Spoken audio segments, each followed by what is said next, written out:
नाभाग जब गुरुकुल में अध्ययन करने के पश्चात घर आया तो पता लगा उनके भाइयों ने सारी संपत्ति को आपस में बांट लिया। पूछने पर कि मेरे हिस्से में क्या है, तो बताया कि तुम्हारे हिस्से में सिर्फ पूज्य पिताजी हैं और वो भी वृद्धाश्रम में है। वह सीधा वृद्धाश्रम जाता है, पिताजी को प्रणाम करता है और कहता है, भाइयों ने मुझे आपकी सेवा के लिए नियुक्त किया है, मेरे हिस्से में आप ही हैं, मैं बड़ा भाग्यशाली हूँ, आपकी सेवा करना चाहता हूँ। पिताजी ने सोचा एक क्षण के लिए कि ऐसा क्या किया जाए, तो उन्होंने कहा कि ये मैं तुमको मंत्र सिखाता हूँ और जाओ, यहीं पास में ही अंगिरा गोत्रीय ऋषिगण यज्ञ कर रहे हैं, तुम उसमें इन मंत्रों का प्रयोग करना, वे लोग प्रसन्न होकर तुम्हें बहुत सारा धन प्रदान करेंगे। और नाभाग गए और मंत्र प्रयोग करके यज्ञ परिपूर्ण कराया। ऋषि लोग बहुत प्रसन्न हुए, बची हुई यज्ञ की सारी संपदा इनको प्रदान कर दिए। ये संपत्ति इकट्ठा कर रहे थे, उसी समय में काले विराट पुरुष काले रंग का प्रकट होता है और कहता है, ठहर जाओ, ये धन पर, इस धन पर मेरा हक है।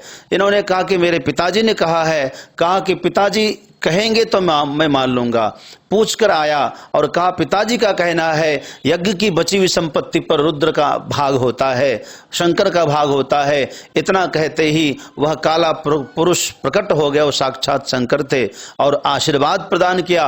उन्होंने कहा, ये मैं तुम्हारे सत्य वचन पर और तुम्हारे पिता की जो है ईमानदारी पर प्रसन्न हूँ, मैं तुम्हें यज्ञ की सारी संपत्ति प्रदान करता हूँ और तुम्हें तत्व का ज्ञान उपदेश करता हूँ। इस प्रकार पिता की आज्ञा मानकर पिता की सेवा करने से उन्हें विपुल यश, विपुल धन की प्राप्ति हुई, दिव्य ज्ञान की प्राप्ति हुई और बाद में उनका बहुत यश हुआ और नाभाग का ही वंश आगे चला। दुनिया नाभाग को बहुत आदर से जानती है और मानती है।